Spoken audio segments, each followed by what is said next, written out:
foi funcionando. Eu começo e... Isso, ó.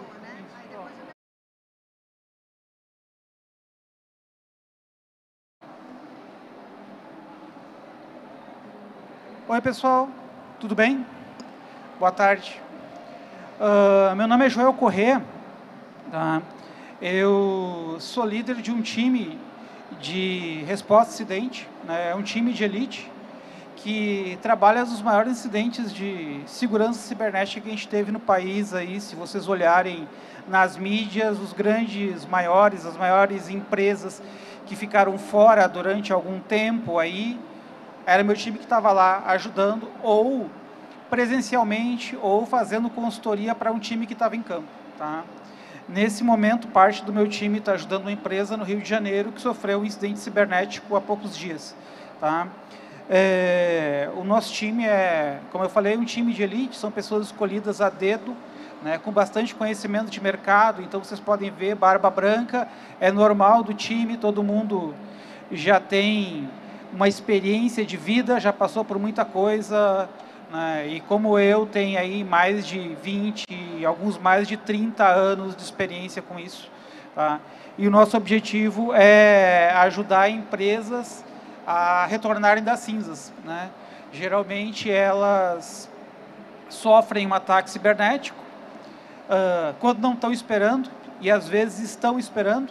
E o nosso objetivo aqui é contar um pouquinho como isso acontece.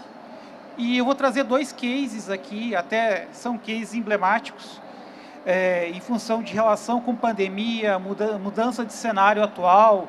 Então, imagine que hoje as empresas não viviam como viviam há 2 anos e meio atrás, talvez 3 anos, a diferença é muito grande. Todas as empresas hoje vivem de uma maneira muito mais aberta, né?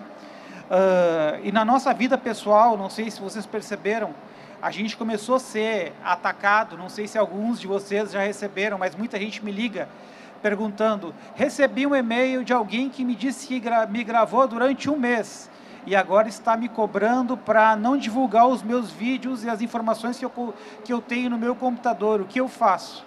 Isso aí é falso, né? As pessoas mandam uma senha que vazou de alguma rede social ou de alguma coisa, enfim, a gente está exposto, isso é fato, né?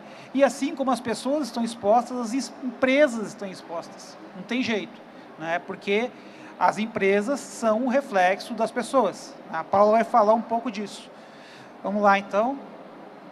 Deixa eu ver se eu consigo me acertar com o passador aqui. Não foi 1, não foi 2. Foi. Bom, então... Opa, passei demais. Acho que eu tenho que ir mais para o cantinho aqui. Aí. Dedo nervoso. Então, basicamente, isso aqui é uma anatomia de um ataque padrão, tá? Que uma empresa sofre normalmente aí... E o tempo todo, tá? Isso está acontecendo em algum momento com alguma empresa no mundo, ou com mais de uma empresa no mundo, possivelmente. Né? Os atacantes olham para as empresas têm uma superfície de ataque exposta, né? Muitas não têm preocupação com o que está acontecendo, e aí as pessoas começam a tomar um ataque de phishing, eles têm alguma... porta aberta ou muitas portas abertas que estão sendo testadas, pensam que quando existe uma vulnerabilidade se torna pública, tem milhões de robozinhos na internet tentando explorar essa vulnerabilidade algumas horas depois que alguém descobriu isso. Tá? Então, esse mundo faz com que um atacante consiga acesso, né, coloque algum beacon de algum command controle dentro da rede e vai para os sistemas principais de controle. O que acontece lá dentro? Ele começa a fazer uma coisa que a gente chama de movimentação lateral, que é acessar toda a rede e começar a ter conhecimento do que está acontecendo lá. Tá? Muitas vezes isso acontece de uma maneira totalmente imperceptível por vários motivos, principalmente porque os atacantes que fazem isso nesse nível são bons tecnicamente. E grande parte das vezes muito melhores do que as pessoas responsáveis pela segurança das empresas. Né? Hoje, Eu não estou falando a nível Brasil, tá, pessoal? Estou falando isso a nível global, tá? Eu vou falar alguns cases aqui depois e vocês vão entender o porquê. Então, quando isso acontece, tá, eles chegam no que a gente chama de joias da coroa, que basicamente é onde ficam as identidades, onde ficam os bancos de dados e onde ficam os backups. Principalmente o backup é a principal coisa que eles buscam. Por que eles buscam o backup? Porque eles querem fazer uma coisa chamada double extortion. Depois eu vou explicar melhor o que é, mas basicamente o backup, servidores de arquivos e servidores de banco de dados são as coisas mais visadas, porque eles querem criptografar isso e copiar esses dados de alguma forma para algum lugar para cobrar depois. Tá? Bem, feito isso, ok, eles já estão dentro da empresa, já conhecem, existe uma contramedida, na realidade, que você pode pegar de pós-exploitation, que o MITRE do item 6 até o 6.9, né, ele coloca como sendo as técnicas avançadas de reconhecimento, getting credentials, né, que é pegar as credenciais, pegar os administradores de domínio e fazer movimentação lateral. Tá? Quando acontece isso, tá, o atacante já tem domínio de toda a infraestrutura da empresa, né? Não importa o porte da empresa, se ela é pequena, se ela é grande, ele já está conseguindo fazer isso. Tá? Deixa eu ver se eu consegui passar. Pessoal, eu sou um cara que usa tela preta e terminal, então eu me atrapalho até com o mouse. Então, voltando aqui, o que acontece? Depois da exploração, existe uma coisa chamada as técnicas, táticas e procedimentos. Tá? Quem ataca uma empresa é um grupo criminoso. Não é uma pessoa do seu quarto lá sozinho. É um grupo criminoso, cada um faz a sua parte, é crime organizado, extremamente organizado. E cada grupo tem as suas técnicas, as suas táticas, os seus procedimentos. Tá? Então, cada um faz de uma maneira diferente e isso nos ajuda, no caso, nós que fazemos a resposta a esse tipo de incidente, a detectar qual é o tipo de grupo que está nos atacando, ou que está nos atacando o nosso cliente. Sabendo disso, a gente está sempre um passo à frente, porque a gente sabe o que ele vai fazer depois. Então, isso é um trabalho contínuo de conhecer cada grupo. Então, surgiu um grupo novo. Como é que ele trabalha? Onde ele troca informação? Tá? A gente tem um grupo nosso de inteligência infiltrado dentro desses grupos, pegando informação o tempo inteiro. Então, muitas vezes, a gente sabe quem eles vão atacar. E já aconteceu casos a gente entrar em contato com a empresa para contar para eles, olha, acho que vocês têm um problema. Aquele famoso Houston, we have a problem.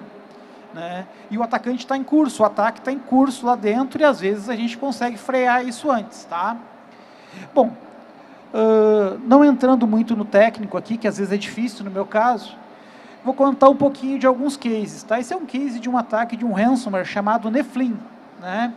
Ele ataca aí, ele é considerado para atacar vítimas que tenham uma receita acima de $1 bilhão ano. Tá?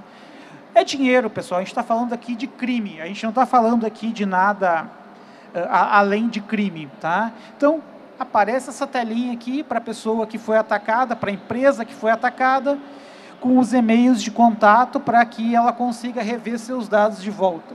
Tá? O que aconteceu nesse caso do Nephilim? Tá? Início da pandemia, o vetor de ataque foi um Citrix aberto na internet, o foco era double extortion, né? O que foi atacado aqui nesse caso? Infraestrutura crítica. O que é infraestrutura crítica? Né? Pense que isso aqui, nesse caso, é uma empresa de combustíveis gigante. Quando eu entrei nessa planta, eu fiquei com medo. Eu tenho um vídeo que eu mandei para minha esposa, dizendo, estou entrando aqui e o atacante está lá dentro. Tem litros e litros de combustíveis aqui em volta, se ele resolver explodir isso aqui, enfim, tchau. Né? Então, aconteceu isso, item 4 ali, infraestrutura de OT, que é operação, né? Então, enfim, início da pandemia, quase não tinha lugar em hotel, os hotéis já fechando, isso aqui foi no Brasil, né?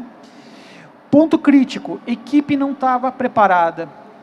Eles tinham um investimento altíssimo em segurança, mas olha só o ponto, equipamentos e produtos todos na caixa, por causa da famosa Gmud, eu não tenho janela para instalar. Eu não tenho janela para instalar, eu não instalo. Só que o atacante não tem janela. O atacante trabalha 7 por 24, ele quer o quê? Dinheiro.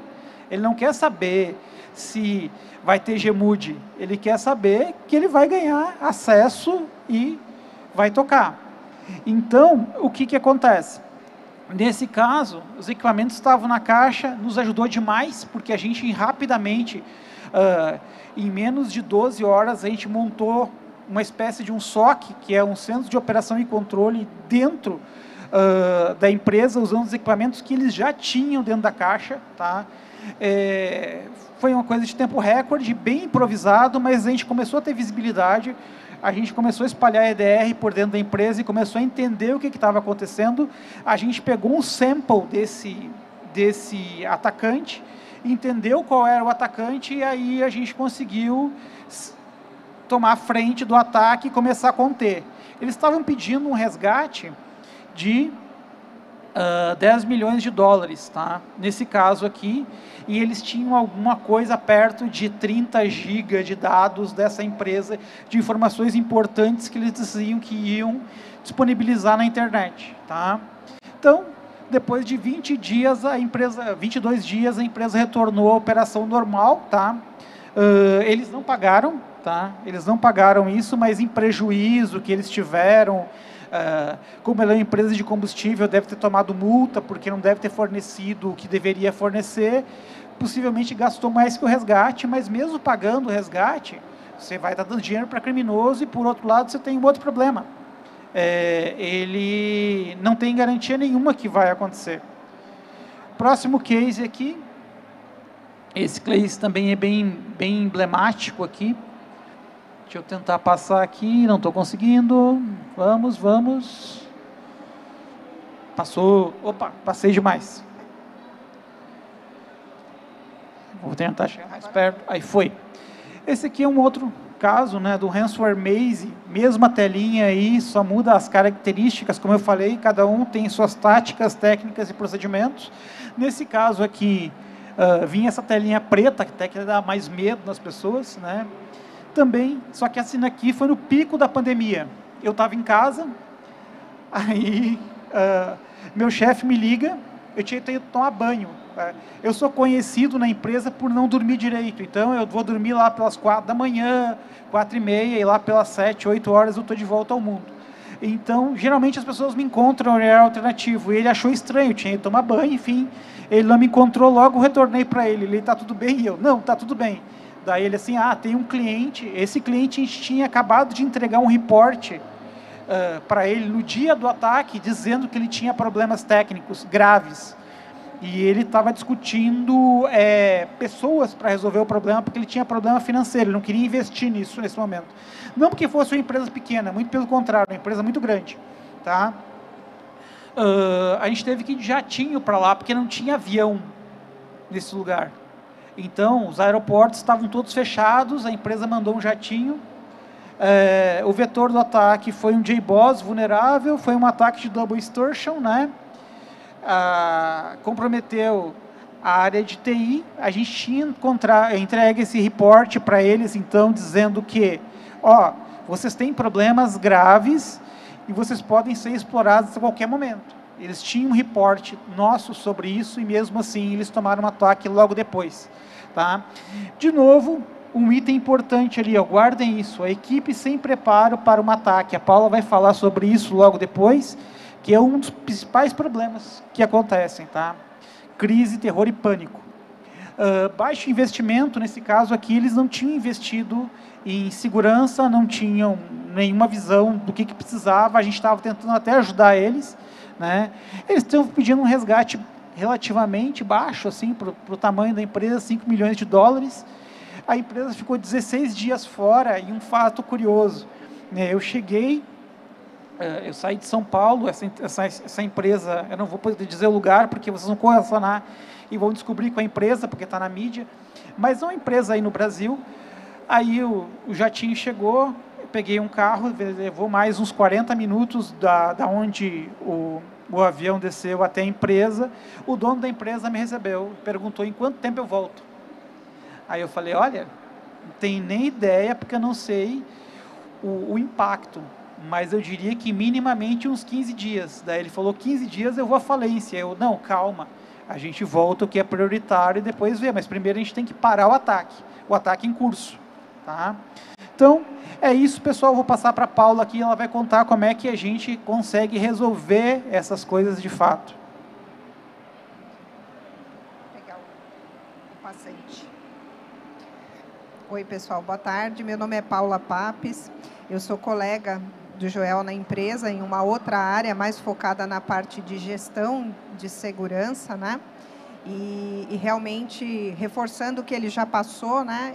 Nós estamos falando de crime organizado, né? E as empresas precisam estar preparadas para lidar com isso. Então, os meus 2 cents aqui na apresentação é para falar sobre como a gente se prepara, né? Porque o Joel tem um time, né? A gente brinca que é o BOP, né? Dentro da empresa. Só que assim, também não dá para resolver tudo sozinho e não dá para viver dependendo do BOP, né? Quando a gente fala de se preparar para um incidente cibernético, você tem 2 tarefas principais, né? É o plano de resposta a incidentes e o plano de recuperação. Primeiro ponto aqui, que a gente percebe na experiência, né, do dia a dia de trabalho, muitas vezes as empresas elas têm a dificuldade de começar a identificar o que é a crise. Nem todo incidente é uma crise, né? Então, se você trata errado, já começa por aí o problema, né, que só vai aumentando. Então, por exemplo, às vezes a gente tem colegas nas empresas, a gente vira lá e fala, olha, estou em crise hoje na empresa. Aí você liga amanhã, está em crise de novo. Então, você tem uma empresa que todo dia você está em crise, né? Ou você está, sua empresa está falindo, ou você não está fazendo bem essa parte fundamental, que é separar o que é incidente de crise. No momento que você define, né, que você consegue separar isso, fazer as tratativas, para iniciar a tratativa, e você definiu, sim, estamos numa crise. Você tem que abrir a sala de crise, e aí, gente, 50% do sucesso de passar por uma crise é a comunicação, né, que é o ponto que o Joel falou da importância das pessoas. E isso tem que estar definido previamente. Não é no momento da crise que você vai definir quem vai falar sobre a crise, quem vai gerenciar a crise, né? É muito desagradável você ter dentro da empresa um problema de comunicação num incidente que nem os funcionários sabem o que está acontecendo, né? Aí liga um cliente, liga um fornecedor, o funcionário vira e fala, olha, eu sei que a gente está com problema, mas eu não sei qual é. Então, isso não pode acontecer. Por isso que você tem que ter o trabalho do plano de resposta a incidentes bem definido, para você poder atuar de forma mais assertiva durante a crise. E aí entra o trabalho, que muitas vezes é feito, às vezes pela própria empresa, quando ela tem um time especializado, ou como o trabalho que o Joel faz com o time dele, de entrar na contenção, erradicação e na recuperação. Né? Começa aqui a recuperação. Então, é muito importante, nesse momento, você saber qual é o mínimo aceitável para a sua operação. Porque, enquanto você não estiver nesse mínimo, você não declara o fim da crise. Você tem que resolver isso até um mínimo aceitável. Né? E, muitas vezes, as empresas não têm visibilidade de qual é esse mínimo, porque elas não trabalharam no plano. Elas não sabem até onde ela pode ficar, né, sem operar. Então, isso tem que estar muito claro dentro dos planos que são executados. E tem a parte de forense, que hoje, principalmente, é muito demandada, no caso, quando você tem o envolvimento de vazamento de dados, né? Você tem, por exemplo, a contratação de um seguro cibernético, você vai ter que apresentar justificativa detalhada de tudo o que aconteceu, né, que é fazer esse levantamento, né, feito pelo time de forense, dizendo no detalhe o que foi o problema. Bom, aí entra a parte de recuperação. O que é muito importante aqui? Você precisa saber quanto tempo você pode ficar sem operar, né? Tem 2 palavrinhas que a gente usa muito aqui, que é o RPO, o RTO, né, que é o Recovery Point Object, e Response Time Object. Então, quer dizer, são 2 palavrinhas que a gente usa para desenvolver o plano de recuperação, onde você define quanto tempo você pode ficar sem aquele processo, sem aquele sistema, sem aquela informação, de modo que não cause um grande dano para você. E também qual é o mínimo que você tem que recuperar. Porque aí você vai sair da crise com o seu mínimo de operação resolvido e você vai trabalhar, né, a partir desse momento para a recuperação total. Porque você não vai conseguir fazer tudo isso num primeiro momento, né? Então, existe um processo que vai ser seguido. E aqui, novamente, a gente tem a importância da comunicação. Como o Joel falou, num momento como esse, de uma crise, as pessoas estão sob forte pressão, né? Então, você imagina você estar trabalhando lá com o executivo, né? O time executivo atrás de você, cobrando uma resposta, quanto tempo, quando volta, né? Então, você tem que ter isso muito detalhado, de conhecimento de todas as pessoas, tá? E principalmente testado. Por isso que a gente tem que ter as ferramentas de recuperação, backup, storage na cloud, backup em fita, porque é por aí que tudo começa. Se você só fez o backup e nunca testou, como é que você vai saber se ele funciona nessa hora? Você vai deixar para testar nessa hora? Então, não dá. Você tem que sim colocar isso em prática dentro das empresas. E muitas vezes é difícil, as pessoas não dão prioridade para isso. Elas acham que é uma atividade administrativa. E como o Joel falou, é uma coisa crucial. Às vezes, o voltar em uma semana e em 15 dias é impactado diretamente por isso. Então, precisa sim tratar com uma seriedade essa questão do backup. E a questão também das lições aprendidas para melhorar os processos de continuidade de negócio. Porque aqui a gente está falando de incidente cibernético, a gente tem duas disciplinas, a cibersegurança e a continuidade de negócio. Para tratar dos incidentes, você tem que fazer as duas disciplinas caminharem juntas, né? Então, você tem que fazer as lições aprendidas também. Terminou o incidente, né? O que funcionou do meu plano de resposta a incidente? Por exemplo, tem muito problema básico, como a lista de contatos, né? Muda-se o tempo todo dentro da empresa. Aí você tem lá a pessoa que é ser o responsável pelo comitê de crise, ela está viajando, está de férias, e não tem um suplente. E aí? Como é que você faz? Não está atualizado no plano. Então, você tem que manter os planos atualizados. E no pós-mortem do incidente, você tem que fazer essa lição aprendida, tanto do plano de resposta, como do plano de recuperação. Acho que a gente ainda tem mais uns 2 minutinhos, né? E, assim, um ponto importante, né, que o Joel estava comentando sobre a questão de pessoas, a gente tem que escolher muito bem as pessoas que vão trabalhar, principalmente na resposta a incidente, tá? Não é o momento de ter tomada de decisão. Você tem que ter definido tudo o que já tem que ser feito e ter as pessoas que têm um controle emocional para lidar com a crise. Tá? Tem que treinar os executivos para isso, tem que treinar os times técnicos, todo mundo tem que saber o que tem que fazer. Não é na hora do incidente que você vai definir o que você vai fazer. Isso tem que estar resolvido lá atrás. Todo mundo tem que saber o seu papel e cumprir a risca. Tá? E lembrem-se sempre, testem os planos. Não é papel, nosso paperwork que a gente fala. Tem que fazer o plano, tem que documentar e tem que testar, porque as coisas dentro das empresas mudam e a gente tem que manter todo esse processo atualizado. Infelizmente, estamos diante de um cenário muito ruim em termos de crimes cibernéticos.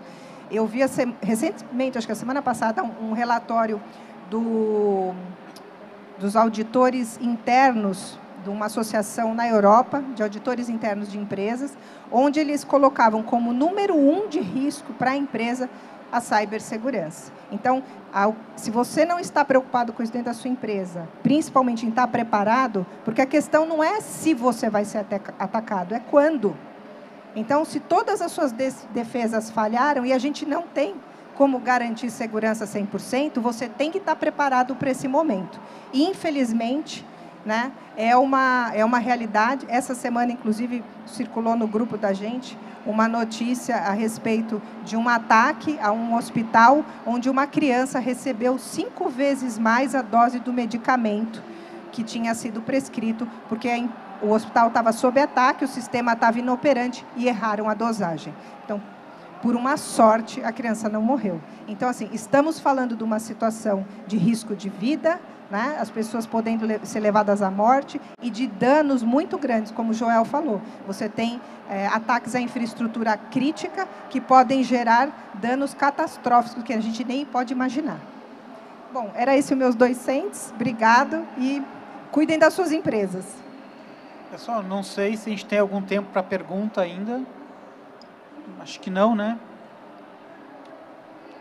Tem, não? Tem? Se alguém quiser fazer alguma pergunta aí, fiquem à vontade. Ninguém? Ninguém?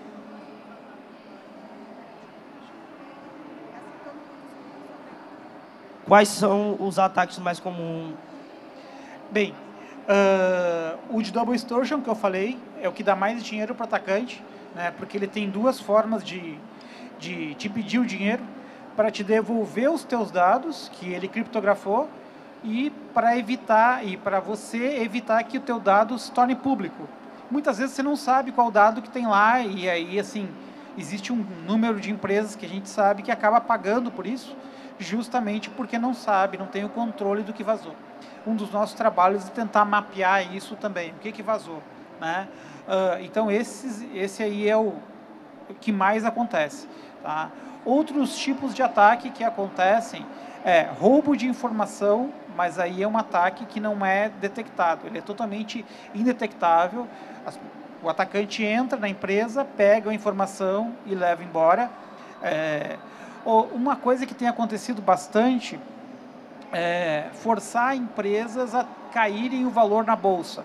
Então, vamos supor, uma empresa está para ser comprada em algum momento em negociação, e ela tem um valor X na bolsa. Aí ela sofre um ataque, as ações dela caem, e aí facilita a vida de quem quer comprar, porque o valor da empresa diminuiu, e muitas vezes o valor que o atacante recebe por isso é bem menor do que o valor da empresa, né? Então, esse é um ataque que tem acontecido. São ataques mais sofisticados, né? Obviamente que no dia a dia tem o tempo todo roubo de credencial, né? Roubo de credencial é uma coisa que acontece com muita frequência, né? Mas basicamente são esses aí os principais ataques. Quer perguntar aí? Pode.